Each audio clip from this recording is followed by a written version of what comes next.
திருப்பரங்குன்றத்தில் தீபம் ஏற்றுவது தொடர்பான வழக்கில் திமுகவின் போலி முகம் வெளிப்பட்டுள்ளதாக மத்திய இணையமைச்சர் எல் முருகன் விமர்சித்துள்ளார். இது தொடர்பாக கோவையில் அவர் செய்தியாளர்களுக்கு அளித்த பேட்டியை தற்பொழுது பார்க்கலாம்.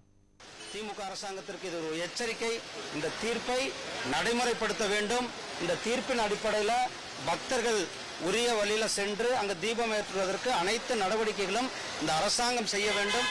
இல்லையென்றால் மக்கள் சரியான நேரத்தில் சரியான பாடம் திமுகவுக்கு பாடம் போட்டுவதற்கு நேரமும் குறிப்பிட்டப்பட்டிருக்கிறது. தேர்தல் வர இருக்கிறது. அவர்கள் முருக பக்தர்கள் காத்து கொண்டிருக்கிறார்கள் திமுகவை வீட்டுக்கு அனுப்புவதற்கு. இன்றைக்கு திருப்பூர் மாவட்டத்தில் எங்களுடைய இந்து முன்னணியினுடைய மாநில தலைவர் திரு காடேஸ்வர சுப்பிரமணியம் அவர்கள் பெருமாநல்லூர் என்ற கிராமத்தில் அங்கு முருகன் கோயிலை இடித்து கொண்டிருக்கிறார்கள்.